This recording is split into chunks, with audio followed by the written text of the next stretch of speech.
Hello दोस्तों, स्वागत है आपका हमारे यूट्यूब चैनल मरीन वर्ल्ड में। दोस्तों, आज के इस वीडियो में मैं आप लोगों को बताऊंगा पोस्ट ऑफिस रिकरिंग डिपॉजिट क्या है और इससे जुड़ी सारी जानकारी मैं आप लोगों को इस वीडियो में दूंगा। दोस्तों, वीडियो में आगे बढ़ने से पहले मैं आपसे रिक्वेस्ट करना चाहूँगा कि अगर आपने अभी तक इस चैनल को सब्सक्राइब नहीं किया है तो इसे ज़रूर सब्सक्राइब कर लीजिएगा और अगर ये वीडियो अच्छा लगे तो इसे शेयर ज़रूर कीजिएगा। तो चलिए दोस्तों, इस वीडियो को स्टार्ट करते हैं। दोस्तों, अगर आप अपना घर बनाना चाहते हैं या फिर अपने बच्चों की शादी के लिए पैसे जोड़ना चाहते हैं तो उसके लिए आज के समय में सबसे अच्छा इन्वेस्टमेंट का साधन है रिकरिंग डिपॉजिट, क्योंकि रिकरिंग डिपॉजिट में आपको अपनी सुविधा के अनुसार पैसे जमा करने की सुविधा मिलती है। तो आइए जानते हैं कि पोस्ट ऑफिस रिकरिंग डिपॉजिट क्या है, पोस्ट ऑफिस में रिकरिंग डिपॉजिट अकाउंट कैसे खोलें और इसको खोलने की प्रक्रिया क्या है और इसके लिए कौन कौन से डॉक्यूमेंट्स की ज़रूरत पड़ेगी। दोस्तों, जिस प्रकार अन्य बैंक और फाइनेंशियल कंपनीज़ में रिकरिंग डिपॉजिट करने की सुविधा दी जाती है, ठीक उसी प्रकार से पोस्ट ऑफिस में भी रिकरिंग डिपॉजिट करने की सुविधा दी जाती है, जिसे हम पोस्ट ऑफिस रिकरिंग डिपॉजिट कहते हैं। आप पोस्ट ऑफिस में रिकरिंग डिपॉजिट करने के लिए एक आरडी डिपॉजिट अकाउंट खोल सकते हैं, जिसकी मदद से आप अपना पैसा पोस्ट ऑफिस के आरडी में जमा कर पाएंगे। दोस्तों, पोस्ट ऑफिस में आरडी अकाउंट खुलवाना सबसे अच्छा विकल्प है अगर आप रिकरिंग डिपॉजिट की मदद से पैसे जमा करना चाहते हैं तो, क्योंकि पोस्ट ऑफिस के रिकरिंग डिपॉजिट में हमेशा से ही अन्य बैंकों की तुलना में हाई इंटरेस्ट रेट मिलती आई है।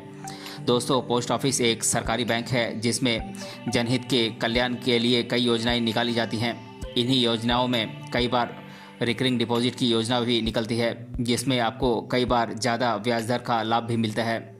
दोस्तों, रिकरिंग डिपॉजिट खाता खोलते समय आपको जो ब्याज दर तय की जाती है वह आपको आपकी रिकरिंग डिपॉजिट स्कीम खत्म होने तक दी जाती है। जैसे कि मान लीजिए कि आपने 2 वर्ष के लिए एक रिकरिंग डिपॉजिट प्लान लिया है और उसमें पैसे जमा करते गए और आपको रिकरिंग डिपॉजिट करते समय 6% की ब्याज दर दी गई थी, लेकिन 1 वर्ष बाद उसे बदल कर 5% कर दिया गया, तो आपको अपने रिकरिंग डिपॉजिट के द्वारा जमा किए जाने पर वाले पैसों पर 6% की दर पर ही ब्याज मिलेगा। ब्याज दर गिरने का प्रभाव आपके रिकरिंग डिपॉजिट पर नहीं पड़ेगा। दोस्तों, post office recurring deposit account केवल 18 साल से ज़्यादा की उम्र वाले लोग ही खुलवा सकते हैं। बच्चों के लिए अभिभावकों को अपने साथ जॉइंट अकाउंट खुलवाना होगा। दो लोग भी मिलकर अपना एक joint post office recurring deposit account खुलवा सकते हैं। दोस्तों, एनआरआई लोग post office recurring deposit account नहीं खुलवा सकते हैं। अगर आप रिकरिंग डिपॉजिट अकाउंट खुलवाना चाहते हैं तो आपको कम से कम 5 साल के लिए इस अकाउंट को खुलवाना पड़ेगा। खाता धारक को कम से कम 16 महीने की किस्तें देनी होगी। खाता धारक की अगर किसी महीने की किस्त चूक हो जाती है तो वह उस माह की किस्त को आगे भर सकता है। दोस्तों, वर्तमान में पोस्ट ऑफिस में 5 साल के लिए खुलवाए जाने वाला रिकरिंग डिपॉजिट अकाउंट की इंटरेस्ट रेट 7.3% है। यह अन्य बैंकों की तुलना में अधिक इंटरेस्ट रेट है। तो अगर आप 5 साल के बाद अपना एक घर खरीदना चाहते हैं तो रिकरिंग डिपॉजिट में ज़रूर निवेश करें।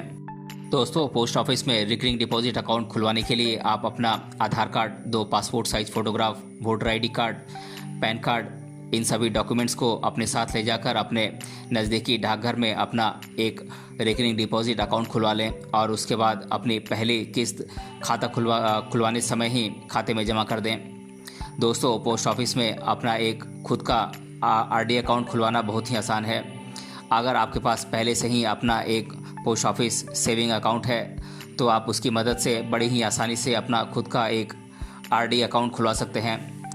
आपको बस ये सारे डॉक्यूमेंट्स और अपना पोस्ट ऑफिस सेविंग अकाउंट का पासबुक अपने साथ लेकर बैंक की शाखा में जाना होगा और एक आरडी का फॉर्म भर के जमा करना होगा और आपका एक आरडी अकाउंट खुल जाएगा, जिसका उपयोग करके आप उसमें चुनी गई अवधि पर पैसे जमा कर सकते हैं। पोस्ट ऑफिस उसके ग्राहकों को पेमेंट कलेक्शन करने की भी सुविधा देता है, जिससे अगर आप चाहें तो पोस्ट ऑफिस के पेमेंट कलेक्शन करने वाले ऑफिसर को अपने घर या दुकान पर पैसे लेने के लिए बुला भी सकते हैं। लेकिन अगर आपके पास पोस्ट ऑफिस का कोई अकाउंट नहीं है तो आपको चिंता करने की कोई ज़रूरत नहीं है। आप पोस्ट ऑफिस में डायरेक्ट भी अपना एक आरडी अकाउंट खुलवा सकते हैं। दोस्तों, पोस्ट ऑफिस में रिकरिंग डिपॉजिट को जमा करने के 3 तरीके हैं। इन तरीकों में से आप कोई भी एक तरीका चुन सकते हैं अपने रिकरिंग डिपॉजिट में पैसे जमा करने के लिए। पहला तरीका है saving account through RD deposit, जिसमें आप अपने खाते से एक तय की गई आरडी डिपॉजिट की राशि कटवा सकते हैं, जिसमें आपके पोस्ट ऑफिस के सेविंग अकाउंट से पैसे कट के आरडी में जमा हो जाएंगे। दूसरा तरीका है आरडी डिपॉजिट। दूसरे तरीके में आपको खुद पोस्ट ऑफिस जाकर अपने खाते में उतने ही रुपए जमा करने होंगे जितने आपने तय किए हैं। इस तरह से आपको सेविंग अकाउंट में डाले हुए पैसे में कोई समस्या नहीं आएगी। तीसरा तरीका है RD deposit collection by agent. दोस्तों, इस तरीके में आपको पोस्ट ऑफिस की शाखा में बताना होगा कि आपका पेमेंट वो उस एजेंट की मदद से बैंक में कलेक्ट करवा ले।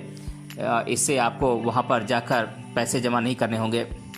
दोस्तों, आप पोस्ट ऑफिस में अपना रिकरिंग डिपॉजिट खुलवाने से पहले ही अपने मैच्योरिटी अमाउंट का पता लगा सकते हैं। बस आपको इसके लिए online post office recurring deposit calculator tool का उपयोग करना होगा।